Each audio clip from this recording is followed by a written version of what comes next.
Hi friends, welcome back to my YouTube channel. ಇವತ್ತು ಹಾಗಲಕಾಯಿ ಗೊಜ್ಜು ಮಾಡಿ ತೋರಿಸ್ತಾ ಇದ್ದೀನಿ. ಮೊದಲು 2 ಹಾಗಲಕಾಯಿ ತೊಗೊಂಡಿದ್ದೀನಿ ನೋಡಿ. ಹಾಗಲಕಾಯಿನ ಈ ರೀತಿ ರೌಂಡ್ ಶೇಪಲ್ಲಿ ಕಟ್ ಮಾಡಿ ಇಟ್ಕೊಂಡಿದ್ದೀನಿ.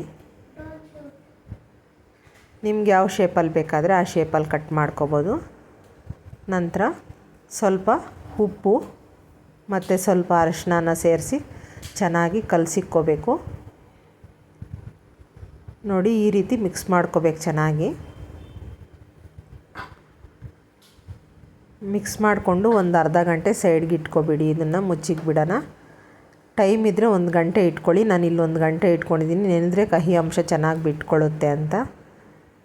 ಈಗ ಹೇಗೆ ಮಾಡೋದು ಅಂತ ನೋಡೋಣ ಬನ್ನಿ. ಮೊದಲು ಒಂದು ಬಾಣಲಿನ ಇಟ್ಕೊಂಡು 1 ಸ್ಪೂನು ಕಡಲೆಬೇಳೆನ ಹುರ್ಕೊತಾ ಇದ್ದೀನಿ. ಅದೇ ಸ್ಪೂನಲ್ಲೇ ಉದ್ದಿನ ಬೇಳೆನೂ 1 ಟೀ ಸ್ಪೂನ್ ಹಾಕಿದ್ದೀನಿ. ಅದನ್ನು ಕೂಡ ಹುರ್ಕೊತಾ ಇದ್ದೀನಿ. ಲೋ ಫ್ಲೇಮಲ್ಲಿ ಚೆನ್ನಾಗಿ ಘಮ ಬರೋವರೆಗೂ ಹುರ್ಕೋಬೇಕು. ಇದನ್ನು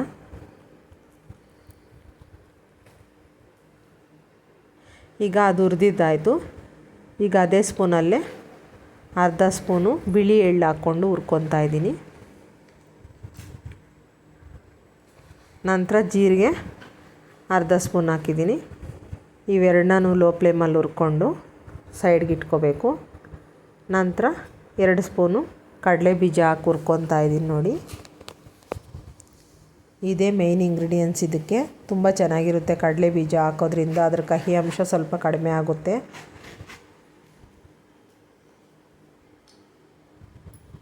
ನೋಡಿ, ಈ ಥರ ಎಲ್ಲ ಹುರಿದಿಟ್ಕೊಂಡಿದ್ದೀನಿ. ಈಗ ಪುಡಿ ಮಾಡ್ಕೋಬೇಕು.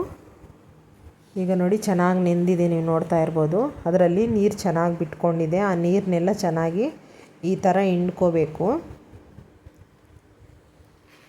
ಹಿಂಡ್ಕೊಂಡು ತೊಳೆದಿಟ್ಕೋಬೇಕು ಸೈಡ್ಗೆ. ಈಗ ಆರಿದೆ ಎಲ್ಲನೂ ಪೌಡ್ರ್ ಮಾಡ್ಕೊಳ್ಳೋಣ. ಈ ಥರ ನೋಡಿ, ಸುಮಾರಾಗಿ ರುಬ್ಕೊಂಡಿದ್ದೀನಿ. ಅಂದರೆ ತರಿ ತರಿಯಾಗೆ ಸ್ವಲ್ಪ ಇರೋ ಥರ ರುಬ್ಕೊಂಡಿದ್ದೀನಿ. ಈಗ ಒಂದು ಬಾಣಲಿನ ಇಟ್ಕೊಂಡು 2 ಟೀ ಸ್ಪೂನ್ ಎಣ್ಣೆ ಹಾಕ್ಕೊತಾ ಇದ್ದೀನಿ. ಆ ಎಣ್ಣೆ ಕಾದ್ಮೇಲೆ ತೊಳೆದಿರೋ ಅಂತಹ ಹಾಗಲಕಾಯಿ ಹಾಕ್ಕೊಳ್ಳೋಣ. ಅದರಲ್ಲಿ ಕಹಿ ಅಂಶ ಎಲ್ಲ ಹಿಂಡಿಬಿಟ್ಟು ತೊಳೆದ್ಬಿಟ್ಟು 1-2 ಸಲ ತೊಳೀರಿ. ತೊಳೆದು ಈ ಥರ ಚೆನ್ನಾಗಿ ಎಣ್ಣೆಯಲ್ಲಿ ಫ್ರೈ ಮಾಡ್ಕೋಬೇಕು. ಈ ಎಣ್ಣೆಯಲ್ಲಿ ಫ್ರೈ ಮಾಡೋದ್ರಿಂದ ಕಹಿ ಎಲ್ಲ ಕಡಿಮೆ ಆಗುತ್ತೆ. ತಿಂದೇ ಇರೋರು ಸಮೇತ ಇಷ್ಟಪಟ್ಟು ತಿಂತಾರೆ. ಮಕ್ಕಳಿಗೆಲ್ಲ ಈ ಥರ ಮಾಡಿಕೊಟ್ರೆ ಅವರು ಕೂಡ ಇಷ್ಟಪಟ್ಟು ರೂಢಿ ಮಾಡ್ಕೊತಾರೆ ಅದನ್ನು. ಈಗ ಅದು ಫ್ರೈ ಆಗಿದೆ. ಸೈಡ್ಗೆ ಇಟ್ಕೊಂಡು ನಂತರ ಅದೇ ಎಣ್ಣೆಗೆ ಸಾಸಿವೆ, ಈರುಳ್ಳಿ ಚೆನ್ನಾಗಿ ಫ್ರೈ ಮಾಡ್ಕೋಬೇಕು. ಸ್ವಲ್ಪ ಕರಿಬೇವು ಹಾಕ್ತಾಯಿದ್ದೀನಿ.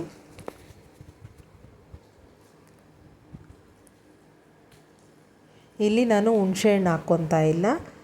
ಅದರ ಬದಲು ಸ್ವಲ್ಪ ಟೊಮೊಟೊ ಹೆಚ್ಚಾಗಿ ಸೇರಿಸ್ಕೊಂಡಿದ್ದೀನಿ. ನಾಟಿ ಟೊಮೊಟೊ ಹಾಕ್ತಾಯಿದ್ದೀನಿ. ಮೀಡಿಯಮ್ ಸೈಜಿದು 2 ಟೊಮೊಟೊ ಹಾಕಿದ್ದೀನಿ ಇಲ್ಲಿ. ಆದ್ದರಿಂದ ಹುಣಸೆಹಣ್ಣು ಹಾಕ್ಕೊತಾ ಇಲ್ಲ.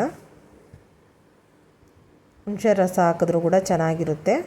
ಟೊಮೊಟೊ ಸಾಫ್ಟ್ ಆಗೋದಕ್ಕೆ ಸ್ವಲ್ಪ ಉಪ್ಪನ್ನ ಸೇರಿಸ್ಕೊಂಡಿದ್ದೀನಿ. ಉಪ್ಪನ್ನ ನೋಡ್ಕೊಂಡು ಸೇರಿಸ್ಕೊಳ್ಳಿ. ಯಾಕಂದರೆ ಮೊದಲೇ ಉಪ್ಪು ಹಾಕಿ ನೆನೆಸಿರ್ತೀವಲ್ಲ, ಆದ್ದರಿಂದ ಸ್ವಲ್ಪ ಕಡಿಮೆ ಹಾಕ್ಕೊಳ್ಳಿ. ಈ ಥರ ಟೊಮೊಟೊ ಚೆನ್ನಾಗಿ ಬೆಂದಮೇಲೆ ಫ್ರೈ ಮಾಡಿರೋ ಅಂತಹ ಹಾಗಲಕಾಯಿನ ಹಾಕ್ಕೊಂಡು ಈ ಥರ ಮಿಕ್ಸ್ ಮಾಡ್ಕೋಬೇಕು. ಮಿಕ್ಸ್ ಮಾಡಿ ಚೆನ್ನಾಗಿ ಲೋ ಫ್ಲೇಮಲ್ಲೇ ಬೇಯಿಸ್ಕೊಳ್ಳಿ. ಚೆನ್ನಾಗಿರುತ್ತೆ. ಈಗ 1 ಟೀ ಸ್ಪೂನು ಧನಿಯಾ ಪುಡಿ ಹಾಕ್ತಾಯಿದ್ದೀನಿ. ಧನಿಯಾ ಪುಡಿ ಹಾಕಿ ಕಲಿಸ್ಕೊಂಡು ಈಗ ಕಾಶ್ಮೀರಿ ರೆಡ್ ಚಿಲ್ಲಿ ಪೌಡ್ರ್ ತೊಗೊಂಡಿದ್ದೀನಿ ನಾನಿಲ್ಲಿ. ಕಲರು ಚೆನ್ನಾಗಿ ಬರುತ್ತೆ, ಟೇಸ್ಟ್ ಚೆನ್ನಾಗಿರುತ್ತೆ ಅಂತ ಅದನ್ನು ತೊಗೊಂಡಿದ್ದೀನಿ. ಇಲ್ಲಿ 1 ಸ್ಪೂನೂ ಸ್ವಲ್ಪ ಹಾಕ್ಕೊಂಡಿದ್ದೀನಿ ನೋಡಿ. ಅದನ್ನು ಕೂಡ ಈ ಥರ ಕಲಿಸ್ಕೊಂಡು ಹಸಿ ವಾಸನೆ ಹೋಗೋವರೆಗೂ ಫ್ರೈ ಮಾಡ್ಕೋಬೇಕು. ತುಂಬ ಸಿಂಪಲ್ಲು ಮತ್ತು ಕಡಿಮೆ ಇಂಗ್ರೀಡಿಯೆಂಟ್ಸು. ಚಪಾತಿಗೆ, ಮುದ್ದೆಗೆ, ಎಲ್ಲದಕ್ಕೂ, ಅನ್ನಕ್ಕೆ ಎಲ್ಲದಕ್ಕೂ ಚೆನ್ನಾಗಿರುತ್ತೆ ಈ ಗೊಜ್ಜು. ಈಗ ಲಿಡ್ನ ಕ್ಲೋಸ್ ಮಾಡಿ 1 ನಿಮಿಷ ಬೇಯಿಸ್ಕೊತಾ ಇದ್ದೀನಿ. ಸ್ವಲ್ಪ ಫ್ರೈ ಆಗಿದೆ, ನೋಡ್ತಾ ಇರ್ಬೋದು ಈಗ ನೀವು. ಎಣ್ಣೆಯಲ್ಲಿ ಫ್ರೈ ಮಾಡಿರೋದ್ರಿಂದ ಜಾಸ್ತಿ ಟೈಮ್ ತೊಗೊಳ್ಳೋದಿಲ್ಲ, ಬೇಗ ಫ್ರೈ ಆಗುತ್ತೆ. ಈಗ ಸ್ವಲ್ಪ ಅರಿಶಿನ ಹಾಕ್ಕೊಂಡು ಮಿಕ್ಸಿಯಲ್ಲಿ ಗ್ರೈಂಡ್ ಮಾಡಿರೋಂತಹ ಪುಡಿನ ಹಾಕ್ಕೊತಾ ಇದ್ದೀನಿ. ಹಾಕಿ ಕಲಿಸ್ಕೋಬೇಕು ಈ ಥರ.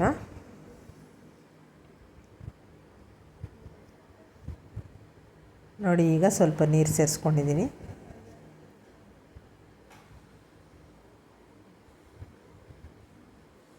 ಈಗ ಸ್ವಲ್ಪ ನೀರು ಹಾಕ್ಕೊಂಡು ಚೆನ್ನಾಗಿ ಕಲಿಸ್ಕೊಂಡು ಮತ್ತು ಒಂದೆರಡು ನಿಮಿಷ ಬೇಯಿಸ್ಕೊತೀನಿ ಅದು ಬೇಯೋವರೆಗೂ.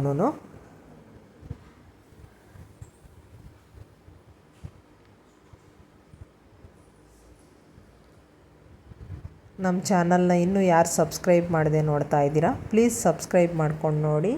ಪಕ್ಕದಲ್ಲೇ ಬರೋ ಅಂತಹ ಬೆಲ್ ಐಕಾನನ್ನು ಕ್ಲಿಕ್ ಮಾಡಿ. ನಮ್ಮ ವಿಡಿಯೋ ನೋಟಿಫಿಕೇಷನ್ ನಿಮಗೆ ಬರುತ್ತೆ. ನಮ್ಮ ವಿಡಿಯೋಗಳನ್ನು ನೀವು ಮೊದಲೇ ನೋಡ್ಬೋದು. ನೋಡಿ ಈಗ ಚೆನ್ನಾಗಿ ಫ್ರೈ ಆಗಿದೆ.